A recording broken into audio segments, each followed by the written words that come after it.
Hey guys, Miss Greg here. All right, so I hope you guys are having a really great week. We are now halfway through our week, so let's take a look at our directions for the day. So the first thing on our list is to make sure this attendance form gets filled out on time. Remember, to get marked present for the day, you do need to fill out your attendance form on time. The next thing on our list is the Dolphus Raymond activity. So this activity it should take you about somewhere around 15 minutes or so to complete. It's not a terribly long activity, but I want to take some time to talk about Dolphus Raymond. We were introduced to Dolphus Raymond previously in the book when he was coming into town on his horse. And we got to know Dolphus Raymond a little bit in our last chapter. So I think we need to take some time to really understand why this character was included in the story and then what the purpose of this character is. So I created an Ed puzzle, and you guys need to go through the Ed puzzle. It's about a 10-minute video, and there are 5 questions that go along with it.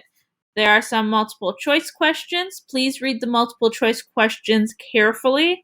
And then some open-ended questions too as well.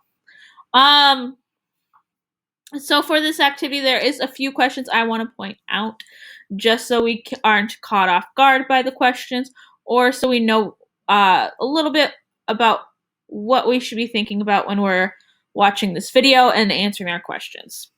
So the first question I want to point out is the second question in the video. Our second question has 2 parts. You want to make sure you answer 2 parts to get the points.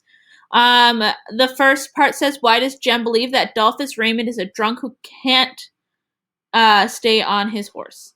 So we read when we are introduced to Dolphus Raymond that Jem is describing Dolphus Raymond is a drunk, and he's pointing out, he's like, oh, look, he can barely even sit on his horse.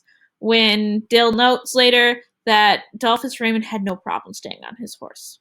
And that's the second part of the question is, what does Dill's observation about Dolphus Raymond having no problem staying on his horse tell us about Dolphus Raymond?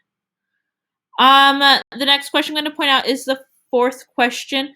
So the fourth question reads, do you agree or disagree with the moral of Dolphus Raymond? Why or why not?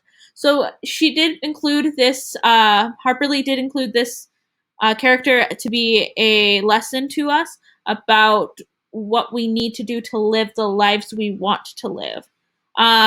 So Dolphus Raymond does something very specific to lead the life he wants to live. What is that thing he does, and what kind of lesson is it providing? I do talk a bit about it in the video and try to explain it to you guys the best we can. And then our last question, why do you think Dolphus Raymond and Atticus Finch are treated differently? So I'm going to talk a little bit about how these are the only 2 characters in the novel that we see have positive relationships. Well, 2 white people we see that have positive relationships with African American people in their community. Why are they treated so differently? We have Dolphus Raymond, who pretends to be a drunk in order to live the life he wants to live. And then we have Atticus Finch, who's able to live in his community and have these positive relationships with Tom Robinson and his family, and then also Calpurnia too as well. The last thing on that list, of course, is optional. It is a vocabulary review. I posted it to Google Classroom. You are more than welcome to do it if you have time. If you don't have time to do it, don't worry about it. It's just optional extra credit stuff. All right, so if you have any questions, please let me know. You can always leave a comment down below. Or you can send me an email, or even you have my phone number and that plan for closure document. You can always shoot me a text or give me a call. All right, guys, I'll see you later. Have a great rest of your day. Bye.